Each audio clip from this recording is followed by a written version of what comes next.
Le Doc Mayou. En tout cas, bref, je sais pas ce que le docteur Mayou en pense. Hier, puis là, les commentaires élogieux, bravo, tellement d'amour, ouais. Je sais pas, j'ai certaines réserves. Docteur Mayou, bon matin. Oui, Catherine, Raphaël. Bon matin. Oui, pas Serge. Non, Serge, pas encore. Il est en vacances. Il nous aime beaucoup, mais ne nous écoute pas présentement. Je vous le confirme. Oui. Je sais pas, Dr Mayou, avant qu'on parle de cette étude de Raphaël, est-ce que vous voulez prononcer là-dessus? Les gens qui adoptent à 58 ans, je trouve que ça commence à être avancé en âge pour adopter. Pas nécessairement. Ça dépend des soins qui sont prêts, de l'attention qu'ils sont prêts à fournir aux enfants. Vous l'avez dit, écoute, c'est une showwoman. Oui. Et elle aime attirer l'attention pour vendre, pour ses raisons à elle. Oui. Peut-être pour vendre plus de musique. Ça la regarde. Maintenant, là où ça nous concerne, c'est que si elle manipule l'opinion collective pour des fins personnelles en utilisant des enfants en détresse, disons que c'est pas trop relevé. Oui. Mais elle n'est pas la seule. Non, elle n'est pas la seule à faire des gestes supposément altruistes dans un but très, très égoïste. Non, je le sais. Mais c'est Est-ce qu'elle est disponible pour s'en occuper? Alors concrètement, là, est-ce qu'elle est disponible pour s'en occuper suffisamment pendant quelques années? Je ne sais pas.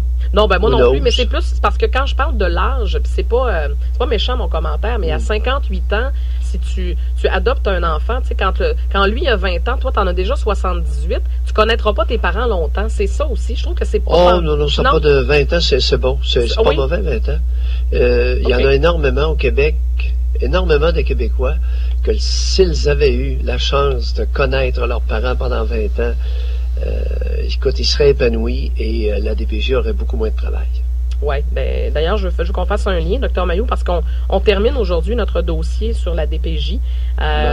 Hier, j'ai réalisé l'entrevue. Je vais vous présenter la deuxième partie avec la direction de la protection de la jeunesse à 8h10. Dr Mayou, savez-vous ce qui m'a saisi surtout dans tout ça? C'est le nombre... Tu sais, on peut critiquer, on peut poser des questions aux gens de la DPJ, mais Dr Mayou, 19 signalements par jour en Mauricie, centre du Québec. Je m'excuse. Et ça, c'est ceux qui signalent. Imaginez ce qui se passe et ce qu'on ne sait pas. Moi, mon inquiétude est à ce niveau-là. Mon inquiétude, moi, c'est que sur les 19 signalements, combien de signalements vraiment motivés pour l'intérêt de l'enfant et non un souci de vengeance ou de méchanceté.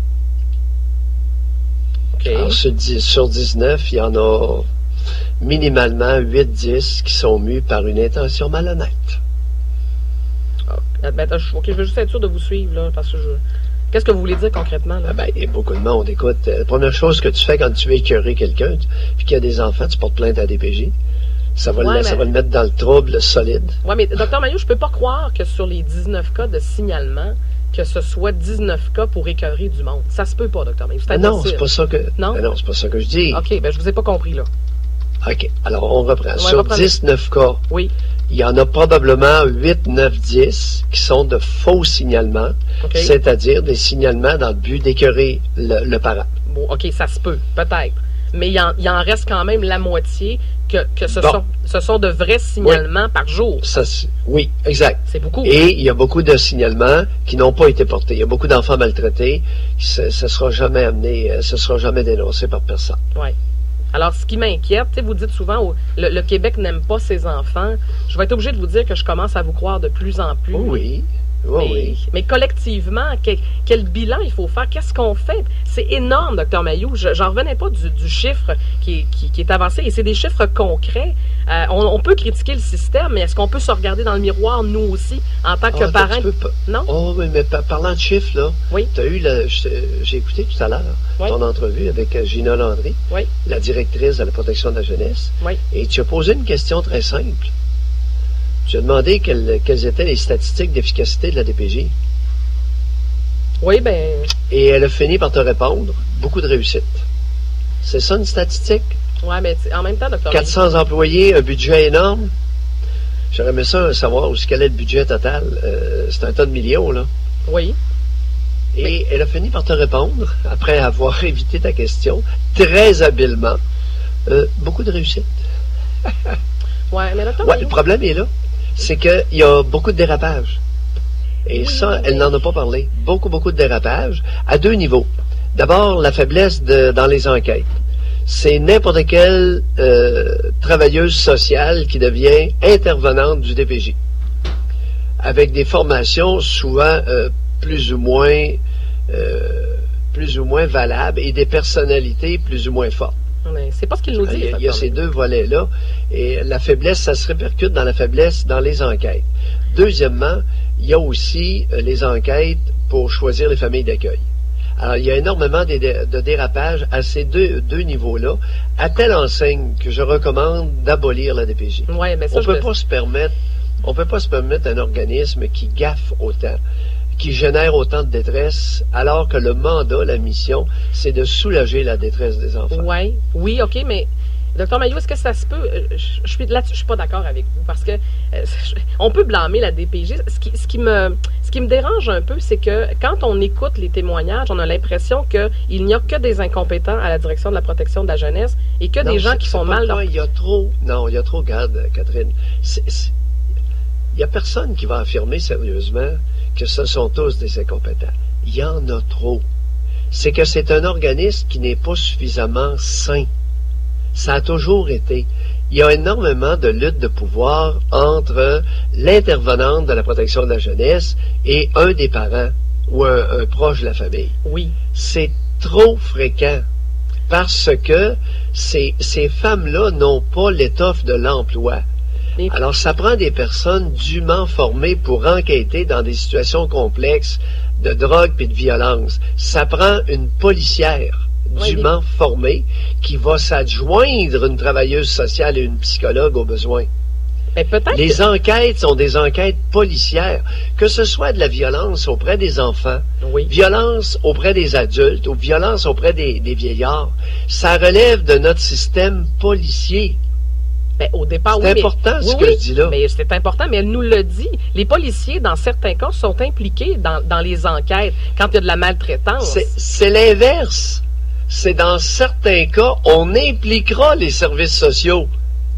Mais là, il faut abolir la DPJ et donner tous les budgets et la responsabilité à nos services policiers, qui maintenant ont suffisamment de policières pour enquêter de façon beaucoup plus efficace et judicieuse dans les situations où on soupçonne de l'abus et de la violence. Bon, une fois, je suis d'accord avec cette partie-là, Dr Mailloux, une fois que ça c'est dit, est-ce que ça se peut que dans certains cas, parce que je l'expliquais hier avec Mme Landry, entre vous et moi, Dr Mailloux, quand la DPJ cogne à ta porte, en tant que parent, ça vient t'ébranler. C'est extrêmement difficile. Vous ne viendrez pas me dire que ces gens-là... C'est pas vrai. Non, ça... Comment ça? Il y a beaucoup de... non, j'ai vu régulièrement des personnes qui étaient soulagées par la DPJ. Oui, mais quand même, c'est déstabilisant. Alors, c'est pas de dépeindre un tableau unique, une réaction unique à toutes les interventions, mais pas du tout. Mais non, mais... Il y a des parents qui eux-mêmes, régulièrement, je vois des parents qui ont appelé la DPJ. Oui, je le sais, ça aussi, alors que lorsque la travailleuse, l'intervenante de la DPJ se présente, ils sont contents.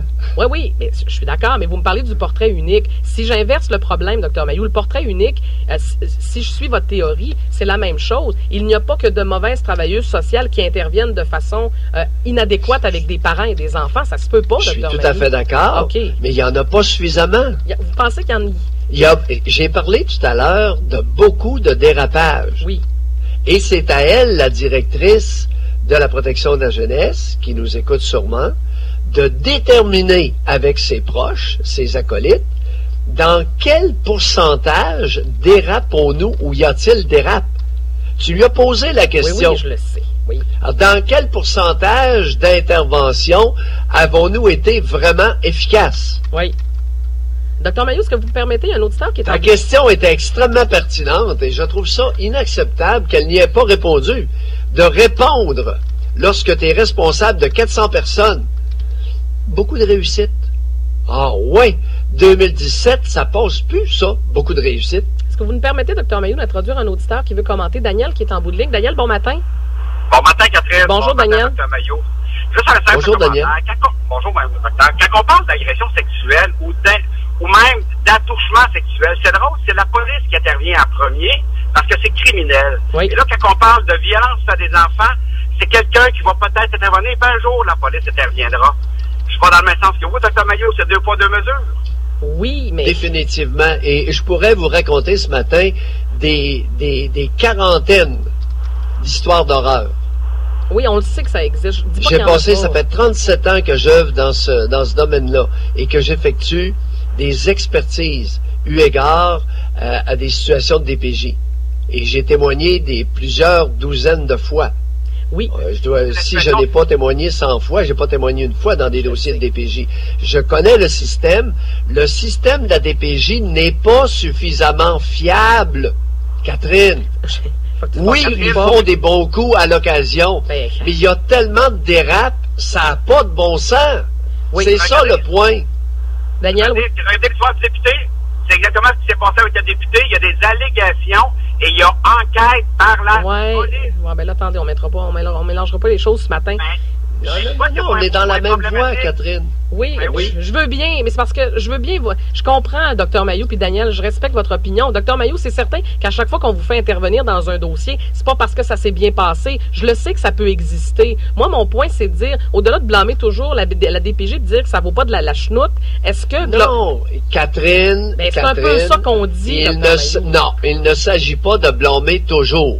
Ben, souvent. Je répète, il y a des très bonnes interventions de la DPJ, mais beaucoup trop de dérapage, beaucoup trop de manque de rigueur dans les enquêtes, beaucoup trop de chicanes entre la travailleuse sociale et les familles, beaucoup trop de mauvais choix de familles d'accueil, faiblesse d'enquête encore une fois à ce niveau-là. Ce n'est pas un système fiable et valable suffisamment pour qu'on continue à le soutenir. Merci, Daniel, de votre appel. Il me semble que je fais preuve de nuance pour une fois. Non, je ne dis pas que vous ne faites pas preuve de nuance, Dr Mailloux. Je comprends votre point, puis je le savais que vous vous en alliez là. Moi, j'essaie de voir la problématique globale. D'ailleurs, tu as été prudente, tu m'as senti venir. Ben, tu as demandé à Gina Landry son pourcentage, ses statistiques d'efficacité. Ben oui, mais c'est important aussi. La question, elle est là.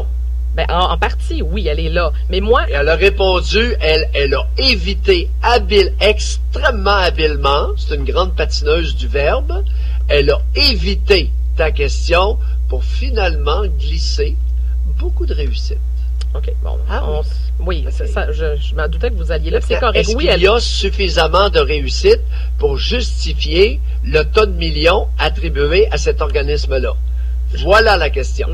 En partie. OK, mais on se reprendra parce que j'ai d'autres points à aborder avec vous. Dans l'aspect de la réussite, c'est vrai qu'ils n'ont pas 100% de réussite, mais est-ce que dans des cas où ça n'a pas réussi, est-ce que c'est toujours la faute des intervenantes? Est-ce que dans certains cas... régulièrement. Non, mais il n'y a pas juste de bons parents non plus. Là. À Saint-Jérôme, j'étais présent, une travailleuse sociale, c'est parjuré. Voyons, devant moi. Je vous dis pas que preuve à l'appui, j'avais un document dans mon... Puis je l'ai mentionné à la juge qui a baissé la tête. Voyons, mentir sous serment. Comment ça s'appelle, ça? Oui, mais Dr Mailloux, des parents qui peuvent mentir... Voyons, j'étais là. Oui. Des parents qui peuvent mentir sous serment, ça peut exister. Est-ce que ça se peut que dans certains cas, le parent ne veut pas collaborer, puis le parent a des choses à se reprocher? Ça aussi, ça existe. C'est ça mon point. Je vous dis pas que la DPJ est parfaite, mais les parents non plus, on n'est pas parfaits. Non? Mais oui. Bon, mais c'est ça mon point. Là, regarde, ce que je t'ai mentionné, Saint-Jérôme, c'est une travailleuse sociale. Oui. Qui s'est parjurée en cours devant une juge de la DPJ. Je défends pas ça. Oui, je défends pas ça. J'étais là oui. Et j'avais le document, puis je l'ai dit à la juge. Madame la juge, elle a affirmé le contraire de ce qui est écrit dans le jugement. Oui, c'est épouvantable. Je défends pas ça. C'est épouvantable. Oui, mais mon point, c'est que dans d'autres cas... Comme si la fin, il y a des luttes de pouvoir. Il y a des luttes de pouvoir entre les intervenantes de la DPJ et les familles dans beaucoup de situations. Oui, mais en tout cas, c'est parce que là, je vais me répéter, ça fait 14 fois que je me répète. Mon point, puis on va terminer là-dessus, Dr Mailloux, mon point, c'est que oui, il y a des intervenantes qui font peut-être pas le travail, qui se parjurent, puis il faut dénoncer ça, mais l'inverse peut exister aussi. Ça se peut qu'il y ait des parents qui se soient parjurés, qui disent pas les vraies affaires, puis qui en veulent pas de l'intervention de la DPJ. Je suis tout à fait d'accord avec toi. OK, parfait. Bon, au moins, on va être oui, je suis d'accord avec toi que la plupart des parents qui se font prendre en défaut, c'est bien évident qu'ils vont mentir. Bon, OK. Mais pourquoi tu me dis ça? Moi, je te parle de l'efficacité d'un système, puis toi, tu me réponds, ben oui, mais il y a beaucoup de truands qui sont investigués. Ben oui! Ben oui, mais c'est parce que c'est pas dit souvent, ils sont pas tous des truands.